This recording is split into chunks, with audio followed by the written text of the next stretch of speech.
You've seen the bag, a holy grail of luxury, weightless, security guards, a price tag that screams status louder than any logo ever could.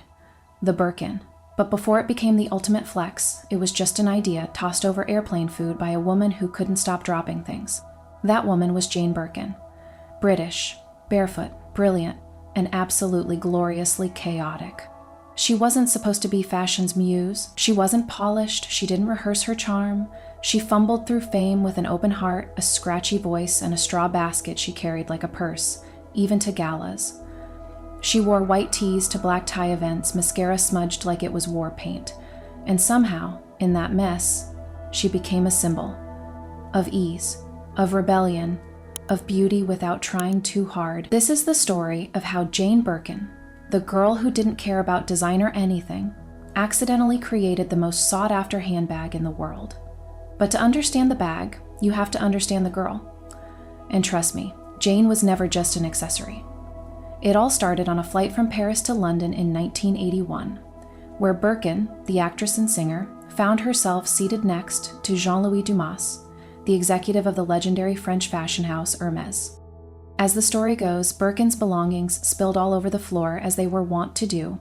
and Dumas asked her what kind of bag she was using, to which Birkin replied with a shrug that she could never find a suitable one for her chaotic life. Dumas, intrigued by this candid and charming woman, took her offhand comment to heart. He was already the mastermind behind Hermès' renowned designs, but what he hadn't yet conceived was a bag that matched the free-spirited yet refined aura Birkin herself exuded. It was a match made in unconventional heaven. Over the next few months, Dumas crafted the Birkin bag, taking into account Birkin's need for something practical, stylish, and unpretentious. What emerged was a large, roomy, and durable leather bag with elegant proportions, a distinctive clasp, and a roomy interior perfect for the spontaneous and often unorganized woman. It was practical enough for everyday use, yet elegant enough to make a statement. It was not just a bag, it was a representation of a lifestyle, one that balanced casual rebellion and undeniable sophistication. What made the Birkin iconic, however, wasn't just the design or the craftsmanship, it was Jane herself. The world fell in love with her unapologetic, messy, real energy. The Birkin bag, which was originally designed with practicality in mind, quickly became a status symbol, not because of its price tag, but because of what it represented, a kind of effortless coolness that only Jane Birkin herself could embody. The truth was, Birkin didn't want to be a fashion icon. She didn't set out to design a bag that would one day cost more than some people's entire salaries. She was just living her life, a life full of serendipitous moments, unfiltered authenticity, and an unrelenting commitment to being herself. She wasn't interested in perfection. She didn't want to be a carefully curated image. And yet, the Birkin became the ultimate symbol of that rawness that only someone like Jane Birkin could convey. The Birkin bag became a tangible piece of that energy, an accessory that wasn't just about what it cost, but what it represented, the freedom to be yourself, unapologetically, in a world that often demands perfection. And so, the Birkin isn't just a bag, it's a story of a woman who never intended to be a style icon, but became one by simply refusing to play by anyone's rules but her own. The world wanted what Jane had, not because she was perfect, but because she was real. And that's why the Birkin remains not just a handbag, but a legacy, one that continues to evolve, just like the woman who inspired it. Jane Mallory Birkin was born in London on December 14, 1946, to a family steeped in intrigue and the arts. Her father, a British Royal Navy officer turned spy, and her mother, Judy Campbell, a theater actress and muse to Noel Coward, setting the stage for a life filled with drama and complexity. But Jane always felt like an outsider, the strange one, a late bloomer who never quite fit in, her appearance not fitting the norms, flat-chested, awkward, and often teased at school as half boy, half girl. Yet in her quiet defiance, she never sought to conform to others' expectations, instead embracing her uniqueness, her voice high and husky, her bangs unbrushed and her loose shirts, which only added to her mysterious allure, making her unforgettable in a world where fitting in was often the goal. And though she stumbled into acting at 17 with a disastrous audition where she flubbed her lines so badly that the casting directors assigned her a silent role, it worked to her advantage. as her visible discomfort and awkwardness on screen became captivating, her fragility interpreted as grace, leading to her being noticed by John Barry, the celebrated composer behind the James Bond theme, whom she married at 18, eventually crumbled, and it was in Paris in 1968, barely speaking French, that Jane's life took a turn for the better, when she moved there to shoot a film, and met Serge Gainsbourg, a sullen and genius provocateur with a soul clouded by cigarette smoke, whom she famously called Beef Stew. On their first encounter, a mix-up that would only bind them together as a couple within 3 days, their partnership blending danger and light in a way that would define them as a legendary pair, with Gainsbourg's darkness complementing her ethereal charm, and together they would create some of the most unforgettable moments in French music and culture, particularly with the iconic song Je t'aime moi non plus, which became an international sensation, making Jane an icon in her own right, both in France and beyond, as her personal style and spirit captivated the world, leading her to become the quintessential symbol of effortless French chic, her loose shirts and unstyled hair now part of her trademark look, while her voice and presence on screen and in music continued to captivate audiences. And despite the challenges in her personal life, including the turbulent end to her marriage with Gainsbourg, Jane's journey proved that authenticity and embracing one's flaws could create an indelible mark on the world, leaving behind a legacy that spanned both her acting career and her iconic status as a fashion muse, a beloved figure in the music world, and a symbol of the power of embracing one's individuality, even if it means never quite fitting into the boxes others try to put you in. As Jane Mallory Birkin, once an awkward teenager, had transformed into a cultural phenomenon whose influence continued to resonate long after her passing in 2023, embodying the very spirit of defying expectations and remaining true to oneself. Jane and Serge didn't fall in love quietly. They fell like a chandelier, loud, glittering, impossible to ignore. Their relationship an explosive force that shook the cultural landscape with the intensity of their bond, creating a stir wherever they went, their connection as bold and unconventional as the infamous duet Je t'aime moi non plus they recorded together, a breathy, moaning love song so explicit in its passion and rawness that it was banned across Europe, stirring up controversy while propelling them both into the spotlight, where Jane in particular quickly became a symbol of the sexual revolution, a voice that was equal parts seductive and defiant, all sighs and whispers that made people unsure whether they should worship her or burn her records. But Jane, never one to seek the approval of others, simply lived her life on her terms, carving out a space for herself in a world that wasn't ready for the boldness she represented. And despite the way she and Serge's love story unfolded, messy and unpredictable, full of public fights and poetic and their shared creative output left an indelible mark on the cultural zeitgeist, while Jane's style during this era was unmatched, a unique blend of effortless cool and radical rebellion as she wore long white dresses with no bra, walking barefoot through the streets of Saint-Germain, her look a statement of freedom and authenticity. A stark contrast to the glamorous, polished images of her contemporaries, and when she stepped into nightclubs, she could be seen clutching a battered straw basket, while others flaunted diamonds, signaling a quiet rebellion against the excess and materialism that often defined the era, making her the original, undone girl with messy hair, a boyish frame, and eyes that seemed to carry the weight of secrets, capturing the imagination of designers who fell over themselves to dress her, recognizing in her a muse, a woman whose style and spirit were as much about defiance as they were about grace. With Yves Saint Laurent calling her his muse and inspiring collections that mirrored her freedom and individuality, while Hermès, still unaware of the transformative role she would play in their history, was about to be changed forever by her influence, as Jane's approach to fashion and life challenged norms and inspired generations, her influence reaching far beyond music and fashion, and making her a permanent fixture in the world of art, culture, and style, forever entwined with the spirit of the 1960s and beyond, her name becoming synonymous with rebellion, beauty, and the power of being unapologetically yourself. It started on a flight where Jane found herself in economy class, trying to juggle the chaos of motherhood with a baby on her lap, a basket of belongings on the floor, and an overflowing agenda crammed with papers that seemed to slip out of her hands every time she shifted in her seat. A series of awkward movements that came with a lot of apologies directed at the stranger sitting next to her. a man who, despite his calm demeanor and refined air, was starting to take notice of her struggle and quietly watched her as she fumbled to manage the clutter, his attention sharp enough to recognize the slight frustration creeping into her voice as she muttered,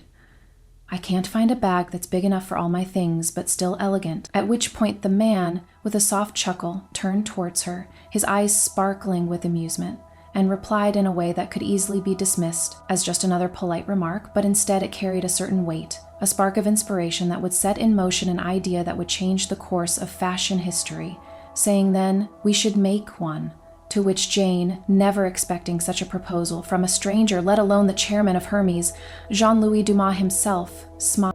shrugging nonchalantly before, on impulse, she grabbed a barf bag from the seat pocket in front of her and began to sketch out her vision of the perfect bag, one that was both practical enough to carry all the everyday essentials of a busy mom, but elegant enough to remain stylish in the most sophisticated of settings.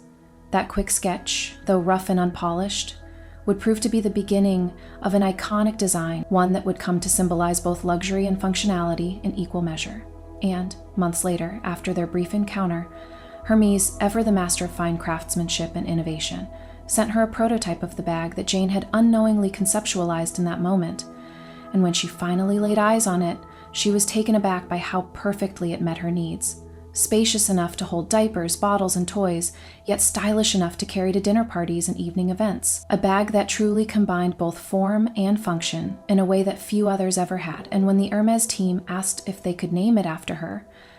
Jane, who had long ago embraced the role of a working mom, with no sense of grandeur or attachment to the idea of being immortalized in fashion history, simply shrugged and said,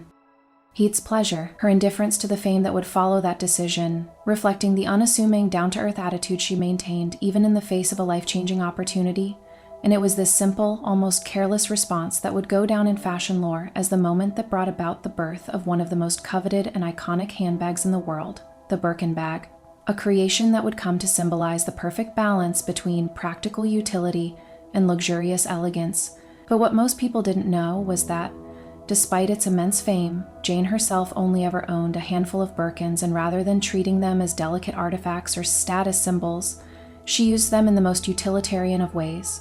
filling them with receipts, lipstick, and even protest flyers, drawing on them with Sharpie markers and pinning badges to them, transforming the bags from pristine trophies into personal toolboxes for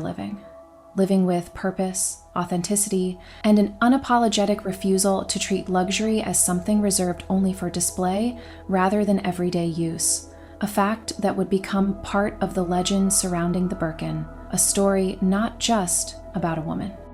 but about a symbol of practicality meeting elegance, expectations, refusing to fit herself into any box, let alone one crafted by corporate interests. And her actions often drew both admiration and controversy. She wasn't afraid to clash with labels or challenge the status quo, and in 2015, her defiance took center stage when she publicly asked the luxury brand Hermes, where she was known not just for her opinions but for her presence, often leading the charge with songs, chants, and speeches, never once hiding behind a PR filter or scripted statement, but instead letting her authentic voice shine through, raw, unfiltered, and honest, all the while maintaining a remarkable sense of personal style that was an extension of who she was. Untamed and individualistic, never bowing to the expectations of fashion trends or aging with the same effortless chic she had embraced in her youth, always in thin scarves, cropped trousers, and a kind of effortless elegance that radiated from within, with eyes that continued to hold a poetic, almost otherworldly quality, capturing the depth of her experiences, her fears, her triumph, and her convictions, showing the world that true style isn't about clothes or accessories, but about staying true to oneself and using that authenticity to inspire and make an impact. To be a person, not a product, and to leave behind a legacy of boldness, honesty, and compassion. And to Jane, that was always the most important thing, being herself in every moment, unapologetically and without compromise. Decades passed, and still, girls tried to copy her, the fringe, the basket, the ease, the myth of Jane, elegant but accidental, kept cycling through fashion every season, as though no one could quite understand how she made it look so effortless, how she seemed to be both the trendsetter and the anti-trend all at once, the perfect embodiment of cool without ever trying, and that's why everyone wanted to be her, or at least look like her, as if wearing her style would somehow grant access to the same effortlessly chic and timeless allure that she exuded without any apparent effort. And yet, Jane never curated a look, never designed her appearance with intention or strategy. She simply lived one, a simple, authentic existence where what she wore was never a statement, but rather just an extension of who she was. Casual, carefree, grounded in a world of increasingly manic and carefully constructed personas, and the world, in all its obsessive desire to emulate, chased after it, trying desperately to recreate the exact magic that seemed to just happen naturally for her, as if her very essence had become a commodity. And she influenced everyone from Charlotte Gainsbourg, who wore it with the same low-key French cool, to Alexa Chung, whose quirky, retro-inspired wardrobe was undoubtedly shaped by Jane's effortless style, to every girl who ever paired a button-down shirt with messy, slept-in hair, an iconic look that was never about perfection, but rather about owning one's individuality with ease. In the Birkin, once synonymous with high-end exclusivity and luxury, became a symbol of something even bigger than Jane herself, a status symbol that transcended her own persona as it became almost a form of cultural status while she remained steadfast in her own authenticity, unaffected by the ever-changing tides of what was in or out, as if she understood something that the world was missing. A deeper truth about style, that it's not about following trends, but about remaining true to yourself, no matter how much the world around you spins. In 1991, Serge died, and Jane mourned in silence, carrying the weight of a love lost that no one could ever replace. For although there were other loves, fleeting and real, there were also heartbreaks that echoed in her heart. Yet Serge remained a shadow that followed her every step, a constant presence in the background of her life, as she raised daughters who blossomed into artists in their own right, nurturing them with the same passion she once shared with Serge, while she continued to create, making films that blurred the lines between fiction and memory. A reflection of the way her own life seemed to fold in on itself, blending the real and the imagined in a seamless dance of images, while her voice, once a source of great beauty, continued to sing out, capturing the world around her was taken, masking the vulnerability with a wink and a smile. Yet those eyes never aged, always the same, always curious, sparkling with a mischievous glint that spoke of a life still very much alive, still seeking, still laughing, still understanding the world with a sharpness that defied the passing years, for her spirit remained vibrant, undiminished by the weight of time or the inevitability of loss. And through it all, she continued to embody the essence of a woman who lived fully, who loved deeply, who created with abandon, and who, despite the changes in her body,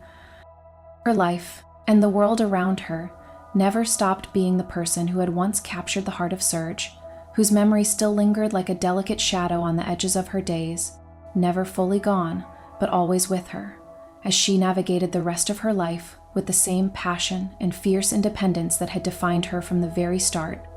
a woman of depth, of spirit, of beauty, and of a quiet strength that would forever endure, even as the world kept turning and the years kept slipping away. Jane Birkin, an iconic figure who passed away on July 16, 2023, left an indelible mark not only on the world of fashion, but on anyone who ever felt that their messy, imperfect selves could be beautiful, prompting a deep sense of mourning across France, and among those who appreciated her unique influence, with the fashion world particularly reverberating with a loss that went beyond her iconic connection to the Birkin bag, an accessory that became synonymous with luxury, exclusivity, and waiting lists that seemed to stretch endlessly. A status symbol that, while enduring, could never truly encapsulate the essence of who Jane was, or the way she approached life, as her impact transcended the material, focusing instead on what she carried inside her bag. Not the leather, not the price tag, but the more profound contents of life itself, filled with letters, lipstick, and love, making her not just a muse of material design, but a living embodiment of a perspective that celebrated being real over being perfect, a notion that made her an icon not for her outward appearance, but for her ability to embrace the messy, the imperfect, and the authentic in a world that often demanded polish. Reminding everyone that it was the imperfections that made her truly beautiful, which is why, when people think of the Birkin bag, it's easy to be drawn to its shiny exterior and its unattainable allure, yet Jane's legacy challenges us to think deeper about the true meaning of luxury and status, which, through her, was never about perfection. Never about showcasing a flawless image or obtaining a rare accessory, but rather about living with an unapologetic authenticity and cherishing the unpolished moments, which is why so many remember her not as a mere fashion icon, but as a person who redefined what it meant to be a woman of substance in a world fixated on appearances, her laughter echoing through the streets of Paris as she dashed down the boulevards, her bag swinging freely by her side, her disheveled fringe half covering her eyes, a picture of someone completely comfortable with herself, not bothered by the weight of public expectation, but instead owning her freedom in a way that was both magnetic and liberating, making it clear that she didn't just carry one of the world's most luxurious bags. She carried herself with a grace that no accessory could ever replicate. As she challenged the fashion world's obsession with the material, she also made us reflect on why we value such things at all, urging us to examine the importance of authenticity and the fleeting nature of possessions, which brings us to the question of what our favorite Jane Birkin moment might be. Perhaps it's the casual